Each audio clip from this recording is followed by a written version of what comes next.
It's a decently long thing here. So thank you for helping me. So this is the open source shared state response. You were here for that. You're at the right place. We don't have ice cream here. Right. Next slide. Perfect.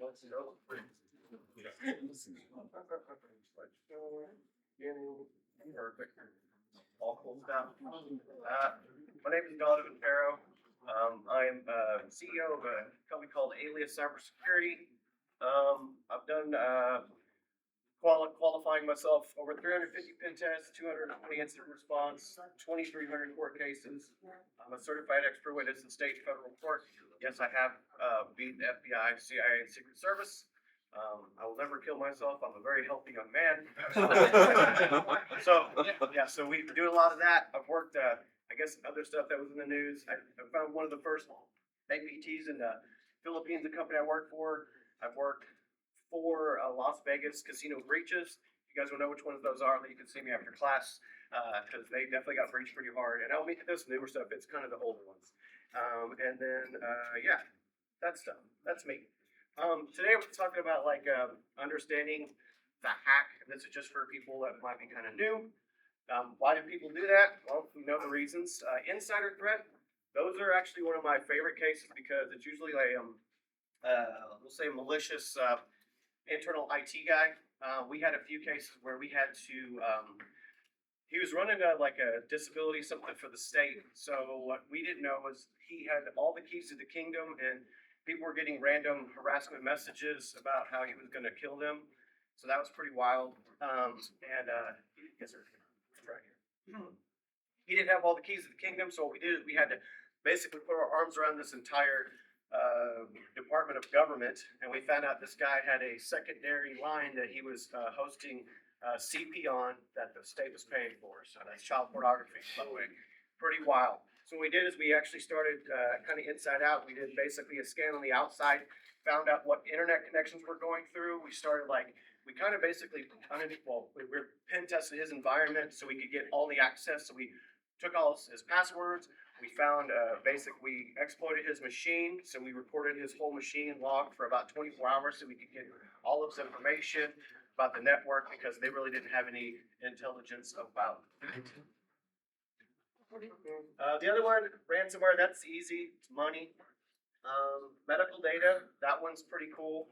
I said this a long time ago. I think should go to worst thing we ever did was put medical data electronic. Worked the case. Awesome. Thank you. This is Joel. This is why he's awesome. Except for the That's rude. The worst part is I think his predictor's better than the one that's here.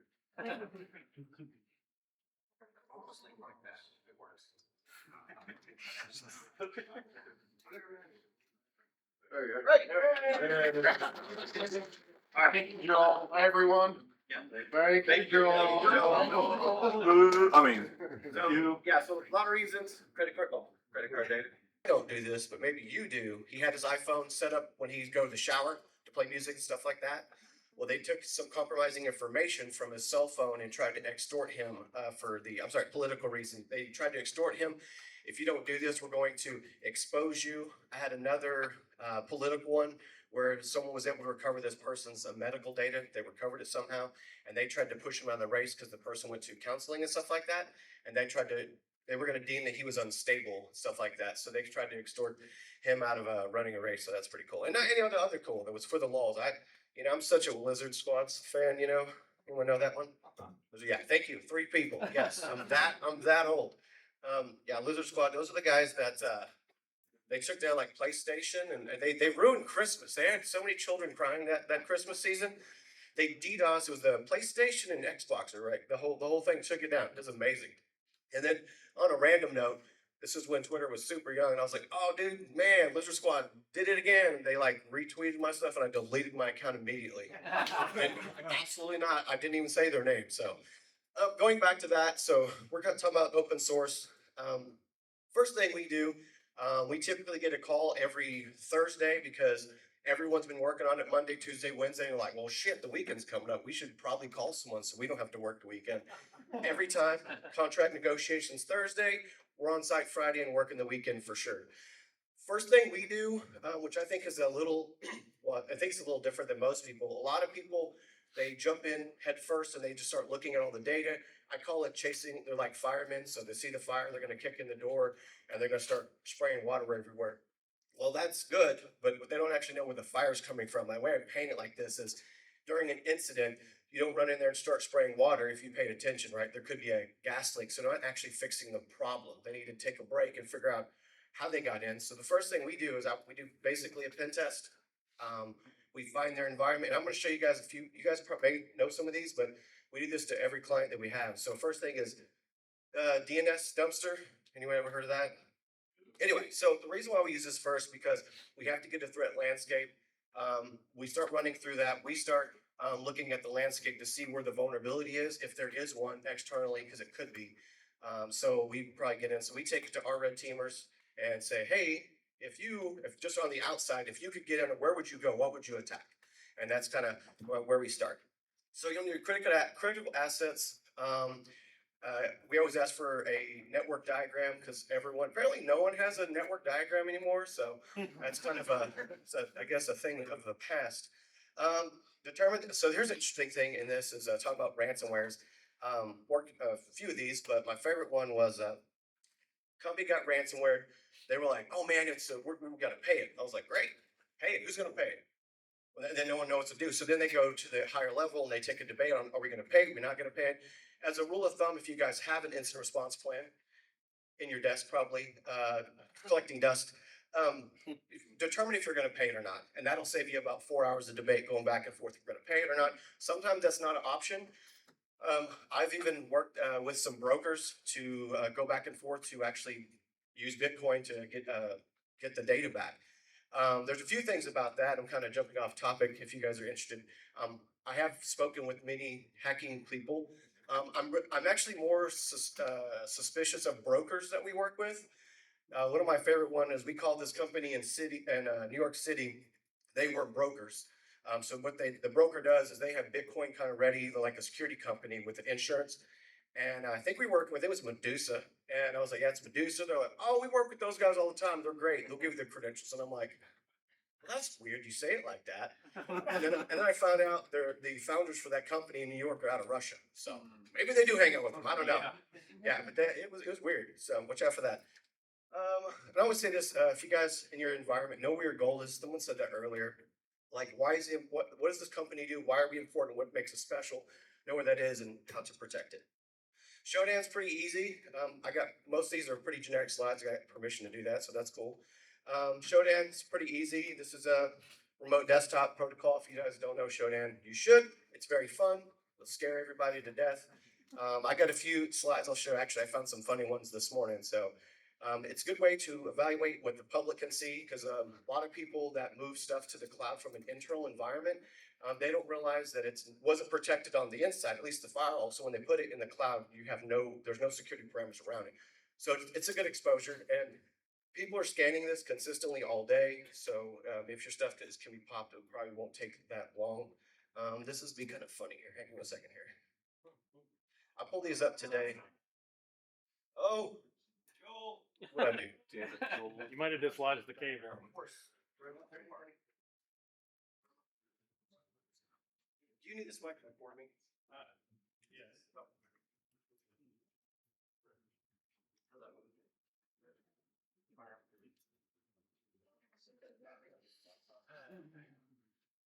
It was gonna be fun. It was.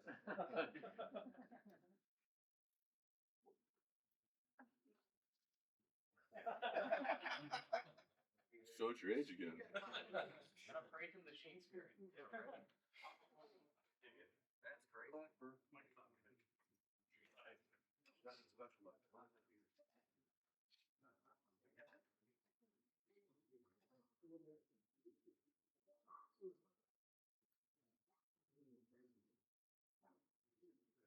wild.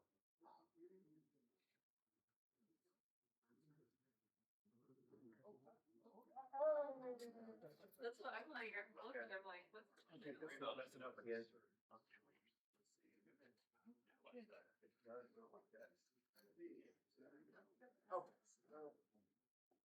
was gonna be cool. Okay, so it's like taking a like Windows P. What's that? Windows key B. Thank you. Which is.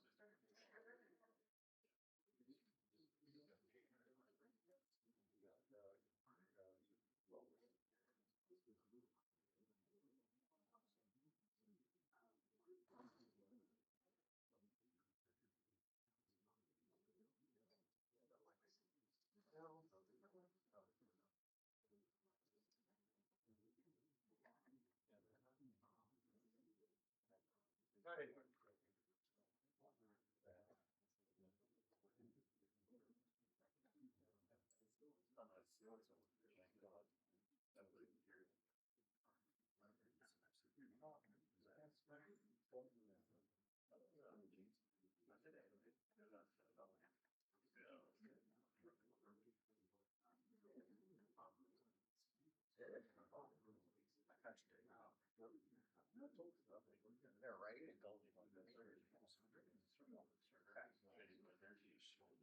Yeah, just.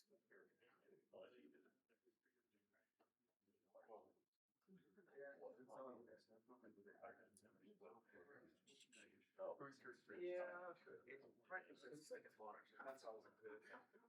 I was gonna make some water, but I can't find it. I knew that actually says you hold it out. Yeah. Yeah, no one should present once it's in like this. And it won't actually split the screen.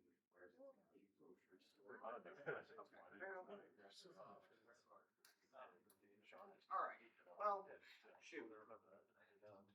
Okay, that's a bummer. Well, anyway, I just want to show you guys this anyway. That's fine. About to pass it. Okay. This is important. Okay, so I was just doing some scoping it on some video cameras. This one's kind of funny. You can see in people's house and stuff. Right there, it's a really cool thing. I'm gonna pass it around. Right there is my favorite part. Like there's some weird guy sitting in his living room. You see that?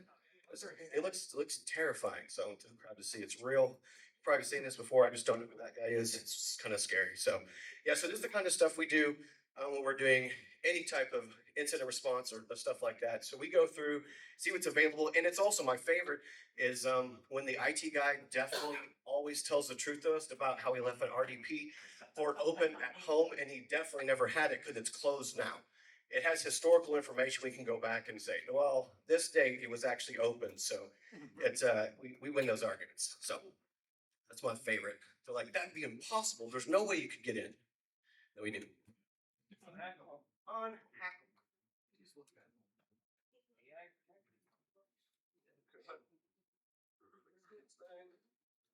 All right, back to this.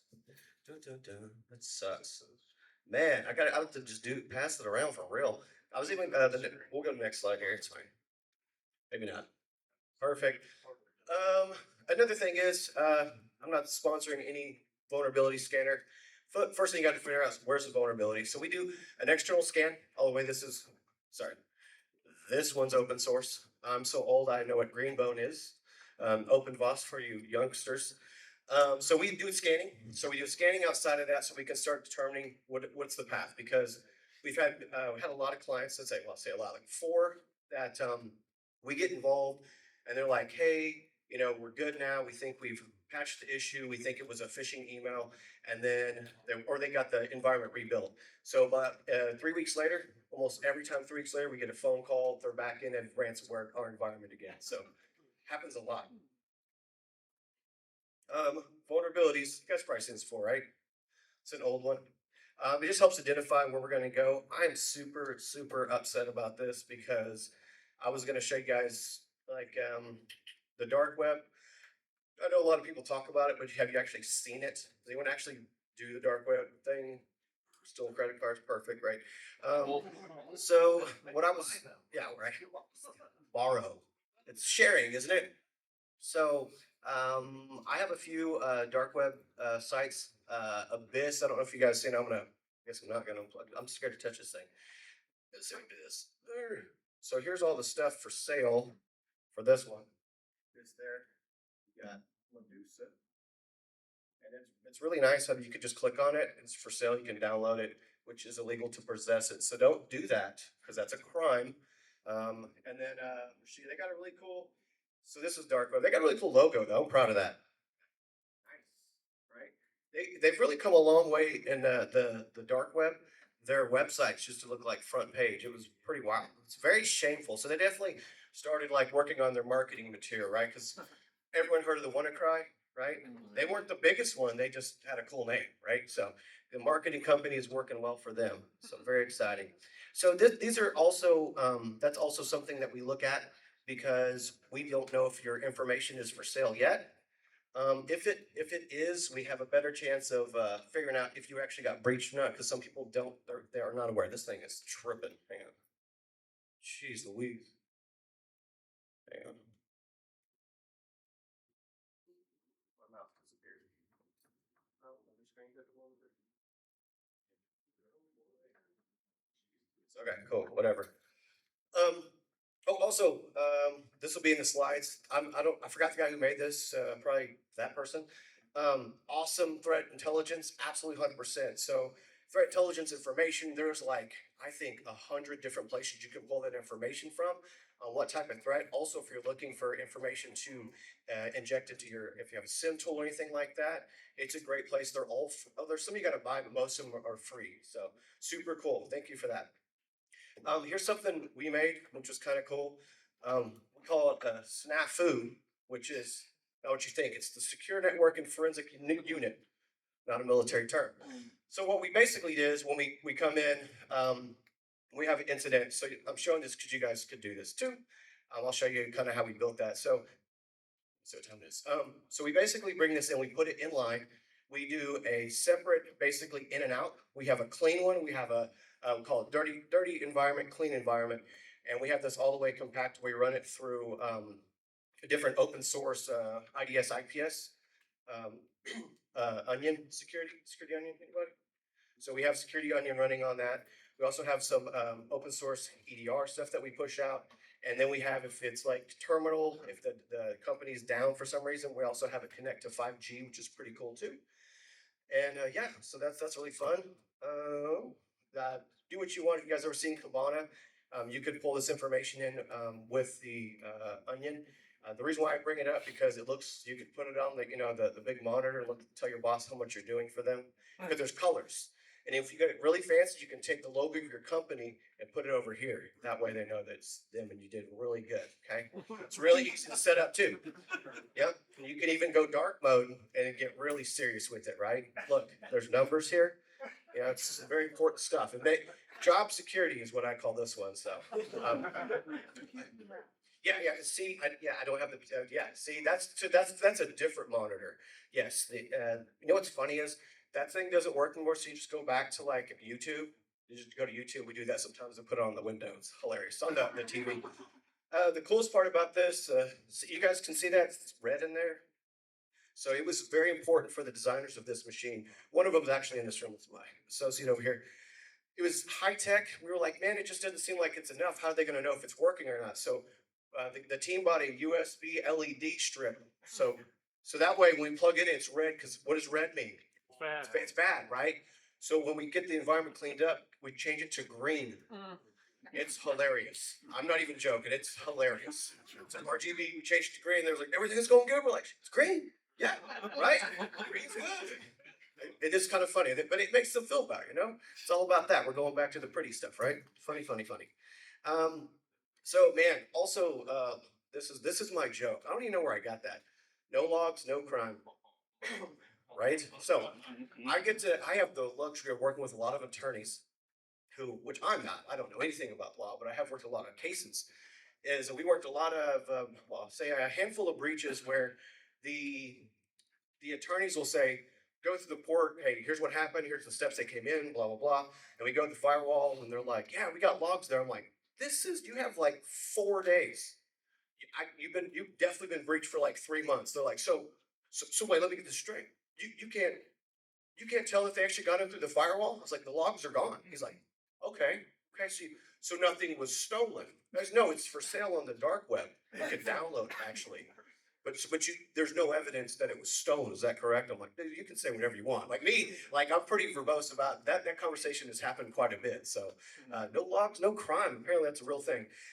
Another funny story about the dark web and no logs, no crime is we had a customer that definitely is kind of the same situation. I was butting heads with the attorney on that stuff and be like, hey man, like your clients are gonna know. Those guys were pretty gnarly. I forget the attacker, but they were sending emails to all of their clients. It was like the NBA, NASCAR, I mean, Microsoft, and saying, hey, so and so has been breached. They're lying to you. Here's a link to your data, and they were giving them a Tor link to their data. And they said, "We'll just keep quiet. We won't talk about it." I was like, "They're gonna get sued to death. Like, I don't know how you're gonna exist. This is really bad." And that was a no logs, no crime. So how did they rebuild their company? Because they were ransomware for the second time. All their stuff is toast. It wasn't this one. We did have another client who said, hey, we got it under control. Then they logged into their Veeam server and you can see the command prompt where they just deleted everything and just said, now what? With a happy face. True story. That was pretty crazy. So going back to these guys, everything's destroyed. We're out. It's everything sucks. So what we did is they said, hey, didn't you say our stuff's on the dark web? And I was like, yes. They're like, well, how much though? I'm like, I know where this is going. Okay. All of it? Probably. He goes, well, can we just download it? You got put it back in our environment? And I was like, sure, let's do it. Why not? When in Rome. We got paid for it, whatever. So I was like, let's get it. Let's scan it, make sure it's all safe. But yeah, they rebuilt their infrastructure with the data that was available on the So pretty wild, pretty wild. So if you actually have logs, if you guys know, it's pretty much a disaster to go through all logs. You can scroll through Excel so hard, or your Windows event viewer. This one's pretty good. I don't use this. I should. It's Chainsaw. You can't actually read that. Everyone use Chainsaw? Tanner, see, he's the one that there you go. See, yeah. So it as opposed to you doing like Control F and trying to find different event numbers forever, this is the way to do it. It's run super fast. I guarantee this is the way that. Well, I would say we find so much stuff so quickly. That's probably the fastest tool we have, and it's free. So it's free. Pretty cool. Shout out to those guys. I don't know why this is in here. Marketing got a hold of this. What happened? I don't understand us. Anyway. So one of the tools that it's open source, so we don't typically use this. I have Autopsy. If you haven't used it, you should. Even just for fun. That's how I kind of got in forensics. I'm so technologically old. I did my first examination in 2003. So I use a lot of control manual stuff. This one, when it came on the scene, was pretty good. I used to buy hard drives off the internet and recover data. I just actually start carving by hex. I don't know. I was bored. It's fun though. Didn't find anything weird. That's what I didn't tell myself. That could have been wrong. So yeah, so I use this. I use this more for when I'm doing an incident. If I'm looking at something on a share, I'll do what's called a logical, not a full disk image, because I would say traditional forensics, which I would call hard drives, the whole thing, unallocated, all that, exists and that's a real thing. But in an incident response, you don't have time for that. Like you need answers quickly. So taking a logical snapshot of like a folder or even a file, you can throw it in here and check out the hex on it and maybe even submit that to online services where you can dump malware and stuff like that and figure out what you're doing. My favorite thing is memory forensics, volatility. Homie named Andrew, I always forget his last name. He's in New Orleans. He's a super cool guy. Oh man, what's that up there? This is important. You guys got to see this. Boom. Okay. So why it's important is we'll do and again, as opposed to doing a whole machine, like it's probably going to be something going on in memory. So you use FTK Imager, not sponsored by them. It's free. Coolest guy ever who made that. He sold it like 3 times. But the rule was you can never make anyone pay for this. It's free. It's kind of cool. It looks like it's like an 8-bit thing. It has like the hilarious little picture of a memory stick. It's green. Click on it. You can drop it in here, and this is the most important to me. So PS scan. It's basically it's a process that gets hit and it deletes itself. A lot of stuff will spin up 8 other services, then delete itself. Why that's important is you're never going to find what's actually manipulating the machine unless you use this PS scan. DLL dump, you can kick that out of there. This one I put back in the slide because it's hilarious. So you can see people like not know how to unzip. Hackers have a real big problem unzipping stuff. We see them go here and it's like syntax error. So then you see them go to the internet and like, how to unzip file. True story. I'm not even joking. It's hilarious. So that's where the fun stuff is. File scan, all that stuff. Net scan, we're gonna go to that one. And then this one, it's probably expired now, but on Windows, was it 10 or 10? 10. If you guys didn't know this, Internet Explorer came on there, installed anyway for free. You know, when they had Edge, it was still there, right? So what people were doing, which I thought was super clever, is they were getting on the machine and exfiltrating, launching Internet Explorer like this way, because no one's even looking for that traffic. So launching it, they have full access to it. They're not updating it either, because you wouldn't update it. No one's using IE6 at that time. So pretty cool. So you can see what they typed in there, all that cool stuff. Very fun. P-scan, kind of example, the ID number. This is the terminated process. These are old, but I also have had to get permission to use all these here.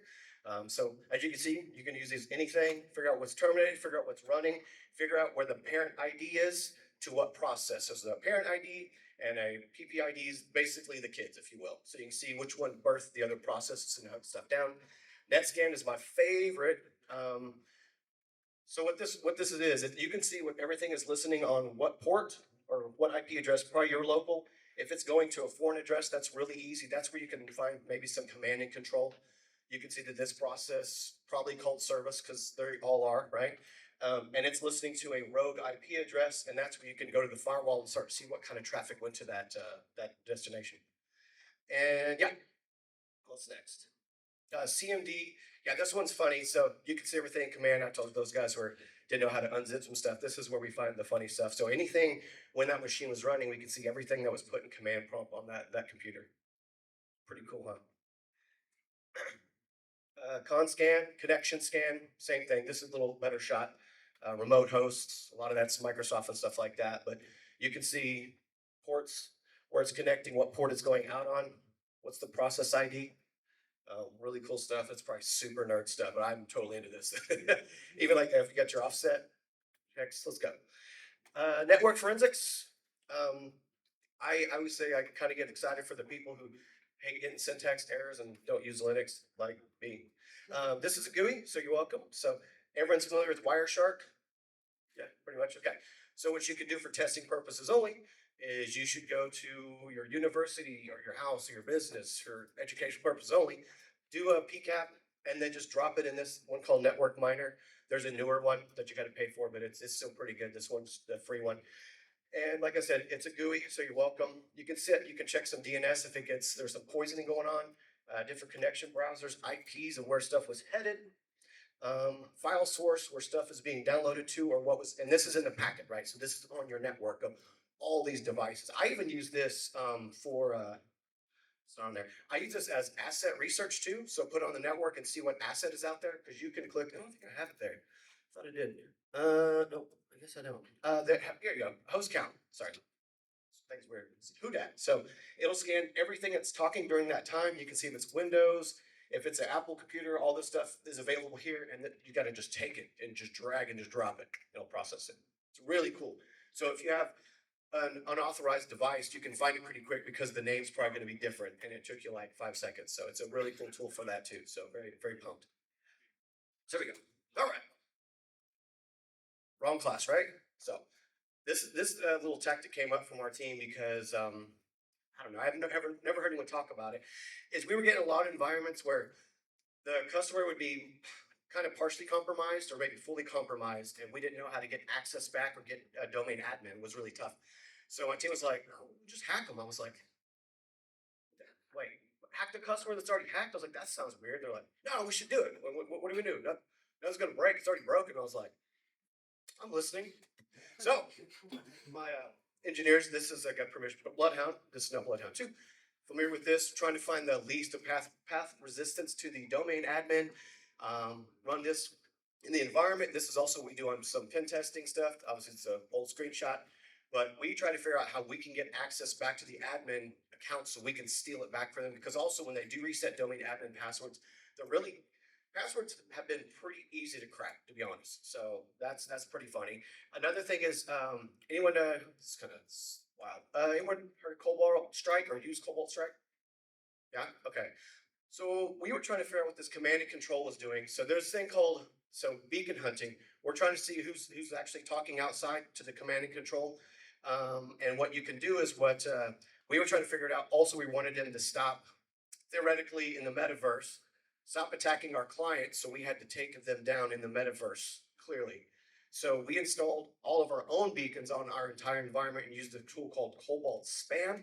So it takes all these, we put 10, basically, we'll call it tokens on each machine, and we make everyone talk to that client, and it causes it to collapse in the metaverse, and the person can't get back in because that got DDoSed and they can't come back up. So pretty cool. Yeah, so I can't find it. So this is one thing that, let's go next. This is actually more relevant.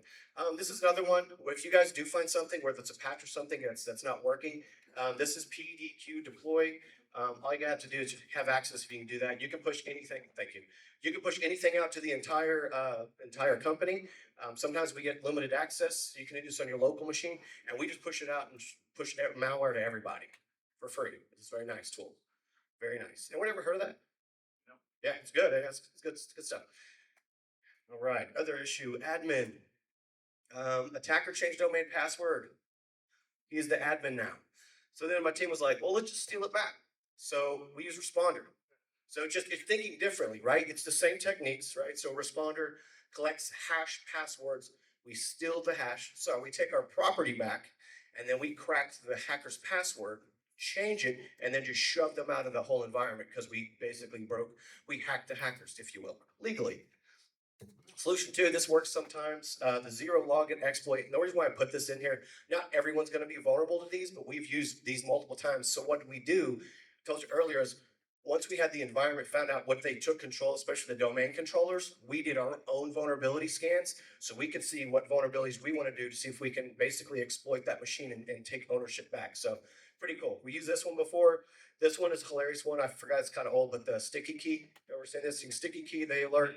It opens a CMD prompt. So we were able to do that for one of our clients and regain a domain admin and rebuild the company and kick them out and give them hilarious meme messages. Because if you guys don't know, if usually you're talking to a hacker, you have to go through, like, they have their own probably signal, or they'll go through, what's that? XMPP. Yeah, XMPP communication. So when we air quote we definitely give them grief all the time. You're welcome. Yes, definitely make their life hard.